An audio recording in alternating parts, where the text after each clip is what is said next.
Support for Colorado Today comes from Credit Union of Colorado. With access to over 30,000 ATMs and a mobile app, they're dedicated to offering the services of a big bank with a heart.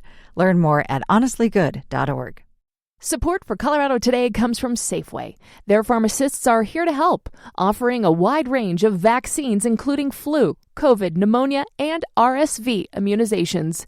Visit your local Safeway or schedule online at safeway.com/pharmacy. Some exciting news for my fellow film lovers.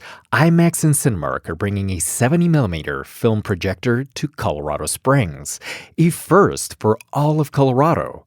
The 70mm format offers sharper images, richer color, and more detail than the standard film or digital. And once it's up and running during the summer of next year, it'll be one of only 30 theaters in the world with that setup. I'm Arlo Perez Esquivel.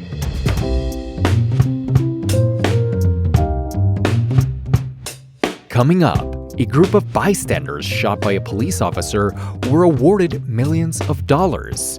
But they might never get that money. All of us victims are still sitting here with, mass amounts of medical debt and severe anxiety and PTSD. Then, how you and others in the public perceive President Trump's immigration crackdown. It is, in a lot of ways, much worse than what I had anticipated. Much faster than I had anticipated it. Where exactly you live might influence your own opinion. Plus, for Halloween, a woman raising nearly 100 pets, each with 8 hairy legs. The spider jumped off her hand and got lost in the carpet. It's Wednesday, October 29th. Here's the news in Colorado today.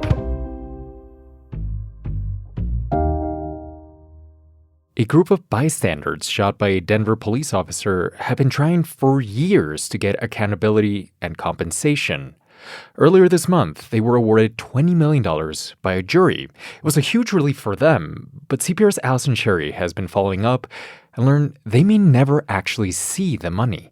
Allison, this is fascinating. Obviously, the fact that the people who are affected were innocent bystanders makes this an unusual case. But there's more to it, right? Right. So this is about exactly who should pay the $20 million. Shouldn't that be an easy question to answer? Yes. I mean, I thought so when I was starting to do this story. And the issue is, if the officer who shot them should be responsible as an individual for this $20 million, or whether the city, which, is employing all the Denver police officers, should be responsible. There was a law passed in 2020, right in the wake of the George Floyd murder, to increase liability on officers. And so this case in Denver is this very big first test of this state law, and here we are in this, massive conundrum. Okay, I want you to take me back to that night. What happened when the officer shot the bystanders? Yeah, it was closing time in the bars on Larimer Street. A man had punched another man outside of a bar, flashed signs that he was armed. Officers started chasing him. There were 3 officers responding. All 3 shot at the man when he started to pull a gun out of his hooded jacket. 2 of them hit him when he fell down with non-fatal injuries. The 3rd officer, Brandon Ramos, also shot at him, but also hit a bunch of people who were standing behind him at a food truck. Ramos was criminally charged in this, which he pleaded guilty to. He gave up his law enforcement license, and he's since moved away from Colorado. And he was also sued civilly by those who got shot. That's where they were awarded $20 million by the jury. How do they feel about that? The 6 plaintiffs were relieved. This has been a long time coming. This was more than 3 years ago. They've had surgeries. Some of them have been turned into collections for medical debt. They lost jobs. They missed out on work. So I think when this was awarded, they thought that this would be kind of over. I want to take us back to that state law behind this civil case. As you mentioned, it came out of the George Floyd protests. As so many things did back then, it was supposed to increase accountability for police departments and the officers themselves. I'm curious, does the law itself make it clear who is supposed to pay? Yeah, it does. It was divisive at the time because it said officers could be on the hook for up to $25,000 in a civil settlement, just like this. And then it says very clearly that the municipality or the county, wherever they work, is supposed to pay the rest. It also says if the officer doesn't have $25,000, the city or the county that the officer works is supposed to pay the rest. And in this case, Denver paid for an attorney to represent Ramos. Then that attorney filed a motion to release the city from liability under this state police reform law. The judge agreed, and so now the entire judgment is on the officer and not the city. Okay, we can't possibly get into every single legal maneuver, but Ramos, he's not going to be able to afford the $20 million payout, right? Right. No way. So then what happens next? This is likely going to just go all the way up to the state Supreme Court on how the police accountability law is supposed to work in terms of accountability. What's complicated is the city is saying he acted, so outside of his training that they're not even responsible for this anymore.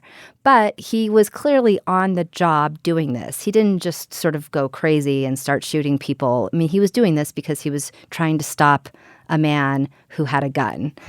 But the plaintiff's attorney, Siddhartha Rathod, has said that he will go after the police officer. We are 100% going to chase Ramos into bankruptcy. We're going to send a message to every police officer that your employer is hanging you out to dry. They're going to try to pressure test both the city on this by taking it up to a higher court, and also, what was the intent of this law, and, how strong is it? That bigger picture aside, we still have these 6 people who were downtown at a bar standing in a line for a food truck, basically, and who got shot by a police officer. And now they don't really know what they're going to do. One of them is Bailey Alexander. It's been a very hard 3 years. Now it's just another fight in regards to getting any sort of compensation or anything. And all of us victims are still sitting here with, mass amounts of medical debt and severe anxiety and PTSD. And so it's definitely frustrating. CPR's Allison Sherry, thank you for reporting. You're welcome. Denver's getting new field chief for ICE because there's disagreement inside the Trump administration over the strategy for its deportation campaign. The conservative Washington Examiner broke the story, stating that shakeup is meant to deport even more people and, according to them, increase ICE's high-profile efforts. Other outlets, like Fox News, said that this is happening over objections from some high-ranking ICE officials. Those officials worry that Border Patrol tactics to meet deportation quotas, like targeting immigrants at Home Depots and car washes, could erode public support. Based on a recent CPR survey, that erosion may already be happening. CPR editor Stephanie Rivera worked with outlets around the state and hit the streets herself to see how Coloradans are feeling about Trump's immigration enforcement efforts.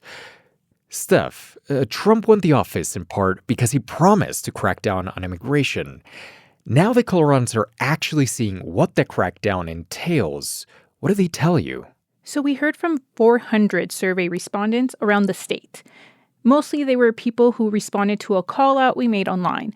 The majority of respondents live along the Front Range, plus a number of people in the Western Slope and the Four Corners region. Respondents had mixed opinions, but in general were not happy about the crackdown. Like Joanne Antaya, who I spoke to at a flea market in Colorado Springs.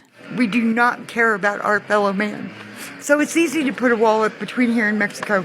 Because you know what? They have nothing to do with you. Heaven forbid if you should hand them a crust of bread.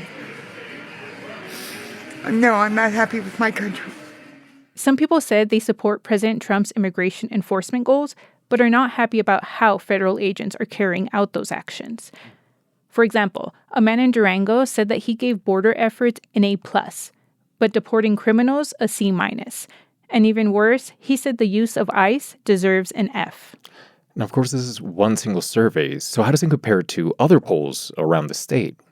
Yeah, good question, because our effort was not a scientific poll. A Colorado Health Foundation poll earlier this year suggests that how people feel about immigration and enforcement has a lot to do with where they live. Here's Lucia Del Pupo, who works with the research firm that conducted the poll. The regional, the urbanicity, and the partisanship seem to really be driving how folks react to those problems and react differently to the 2 different framings that we tested. Those framings were basically illegal immigration versus mistreatment of immigrants. Perhaps surprisingly, since most immigrants land in urban areas, respondents who live in urban areas around the state were less concerned with illegal immigration compared to suburban residents. That gap was even wider when compared to people who live in rural areas.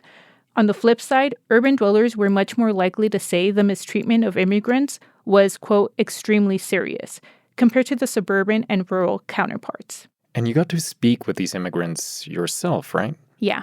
Tell me about that. So we didn't hear directly from recent immigrants, but we did talk to longtime immigrants, as well as an attorney who's working with the new arrivals on the Front Range.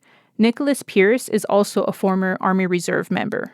It is, in a lot of ways, much worse than what I had anticipated, much faster than I had anticipated it. When we talked to Pierce, he was trying to make sense of an ICE program that would offer unaccompanied immigrant children cash to self-deport. I mean, I was an immigration lawyer during the first Trump administration, and there was just a lot more checks and balances in the system. He said the new policies have made it harder to do this job. Processing times for deportation cases have ballooned, and some clients are being transferred out of state. I've dedicated my life to this, but the good legal advice has become hide or go somewhere else.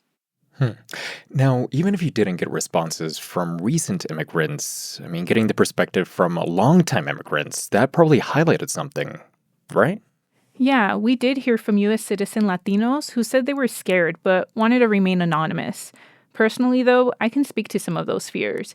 It's things like second-guessing whether to speak Spanish in public, or appearances like, my brown skin. And it's the worry of not getting due process, having passports on you, your real ID. Things are just escalating so quickly, people don't know what to expect. CPR Steph Rivera, thank you. You're welcome.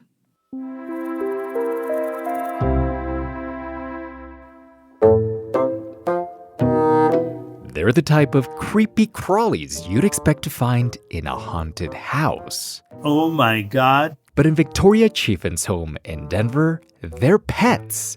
And when Denverite reporter Kyle Harris went to see them, she had almost 100. They have venom, but it's mostly for what they eat. Kyle stopped in Chaffin's home last year when he was looking for a Halloween story. Do you want to hold it? Sure. I don't want to squish it with my finger crevices. Oh no. Kyle survived the experience, and he went on to talk about it with Bozzy. Kyle, what happened?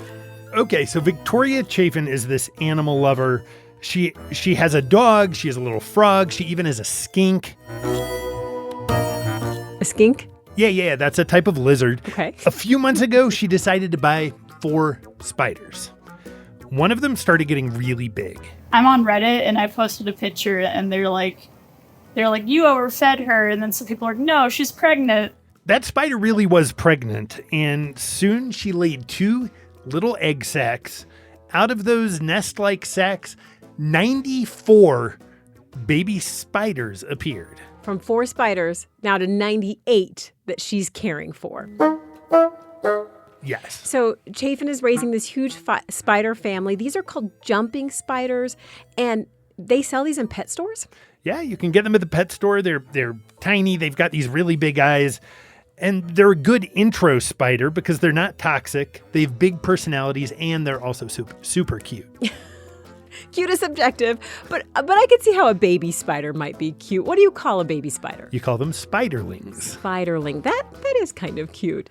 So, Kyle, I understand you did try to hold one of these jumping spiders. Wouldn't that be hard to do? The hardest part is that they do jump. And when I was handing it back to Victoria, the spider jumped off her hand and got lost in the carpet. I probably won't be able to find him. Oh, no. Oh, there he is. Oh, you found it? Right there. Phew. You found the spiderling. Thank heavens. That was a scary moment on your Halloween assignment. So how does the story end? What will happen to Chaffin's big spider family? Well, as they grow up, there's a good chance she's going to actually try to sell them. They'll go for between $25 and $45 a pop. $45. She'll make a little money for her efforts. It's a killing. And she says she's going to try to breed more, maybe even tarantulas. So raising spiders might become a full-time job. Incredible. Thanks for sharing this Halloween adventure with us. Happy Halloween.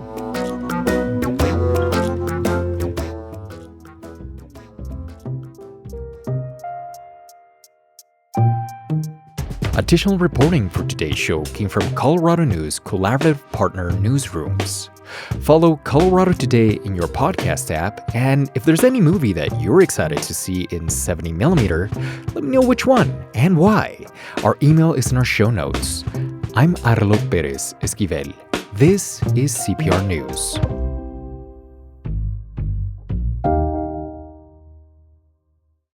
Support for Colorado Today comes from Credit Union of Colorado. With access to over 30,000 ATMs and a mobile app, they're dedicated to offering the services of a big bank with a heart. Learn more at honestlygood.org. Support for Colorado Today comes from Safeway. Their pharmacists are here to help, offering a wide range of vaccines including flu, COVID, pneumonia, and RSV immunizations. Visit your local Safeway or schedule online at safeway.com/pharmacy.